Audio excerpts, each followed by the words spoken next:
The existing vehicle quota system, or VQS, maintains certificates of entitlement, or COEs, that last for 10 years for the first instance and can be renewed for either 5 or 10-year periods thereafter.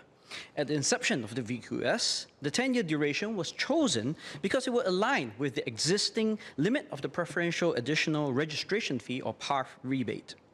This duration is somewhat arbitrary, although one could argue that back in 1990, they were also broadly aligned with factors driving vehicle turnover, such as safety, efficiency, emissions, and maintenance costs. With new EVs, however, these factors are likely to be dominated by a wholly different consideration: the lifespan of the EV battery. At present, the warranty on EV batteries for most manufacturers is set at 8 years, or 160,000 kilometers.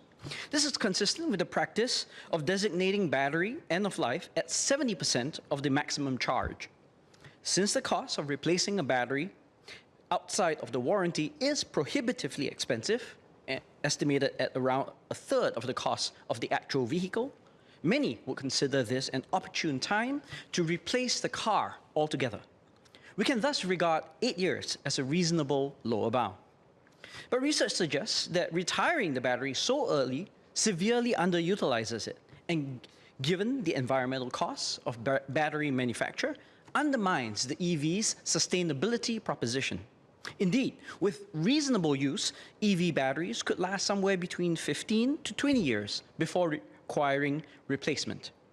Industry experts tend to place the equivalent mileage at closer to at least 320,000 kilometers, double that of the standard warranty distance. And even if the battery were changed only once at 8 years, it would make sense to stretch out the new battery another 8. If so, this will afford an equivalent upper bound that amounts to 16 years. There's much uncertainty over the genuine economic and technical lifespan of an EV. In light of this, the existing practice of the ministry, which disallows the repeated renewal of shorter-term COEs, should also be eliminated to preserve the maximum flexibility for EV drivers to extend the use of an environmentally friendly car. The claim that returning short-term COEs into the bidding pool preserves equity between existing and prospective owners of cars has never made much sense to me, since it applies with equal force to longer-term COEs. But insisting on this practice makes even less sense for vehicles that will otherwise endure even longer than the typical ICE equivalents. In summary, I propose that the ministry consider a revision in the standard COE duration to 16 years, especially after 2030, when the pure ICE COEs will no longer be issued. For those who desire a shorter term for renewals, much like the present 5-year COE, an 8-year duration will also coincide with one battery life cycle. To Associate Professor Jamus Lim's suggestion to change the COE duration for EVs, I should highlight that the current 10-year duration is not based on the lifespan of vehicles. We implemented a 10-year duration as part of our vehicle quota system for greater equity, so that motorists who do not own a car in perpetuity at the expense of future prospective owners. Should vehicle owners, including EV owners, decide to deregister their vehicles at any point, they will be able to get a refund of the unused portion of the COE, as well as PARF rebates.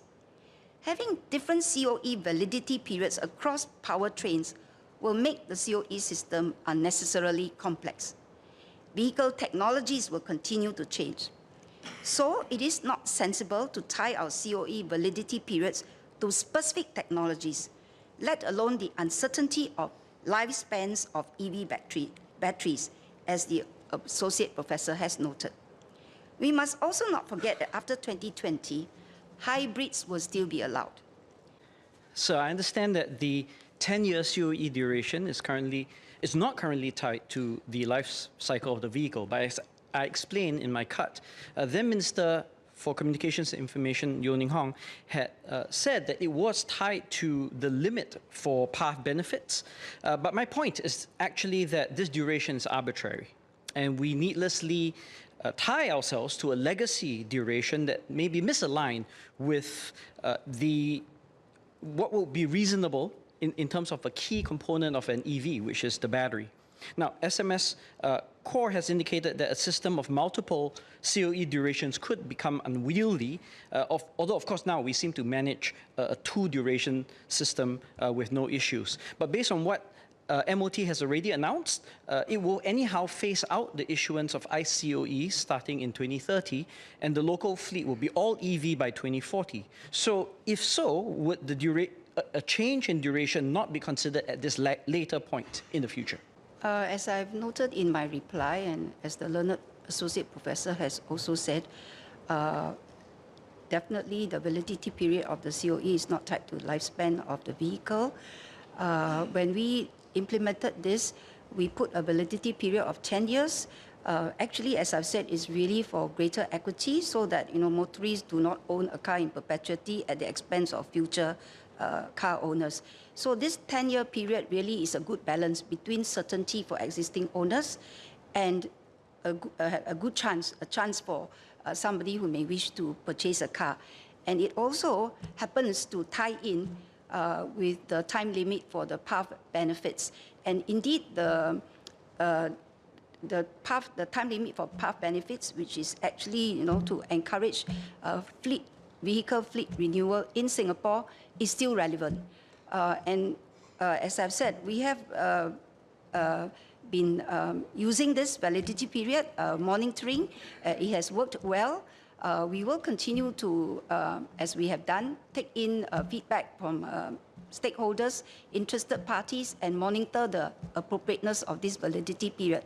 But having said that, even the two systems, 10-year and 5-year, the 5-year was as a concession for owners then whose COE was expiring, that they didn't think that the cars would last for more than 5 years, and we gave a concession for the 5-year renewal. But that is only one time. If they renew for 5 years, they will not be able to renew again. So that system hasn't really got multiple CO validity period. And as I've said, actually we are technology agnostic too, in the sense that technology evolves. We want cleaner energy vehicles, but it doesn't have to be EV, although at this point in time, EV is the most viable. But technology changes, evolves. In fact, I checked ChatGPT too. Lifespan of EV batteries is 10 to 20 years. Warranty 8 years, but some companies are already giving 10 years. So I think it's not really sensible to tie it to a specific technology.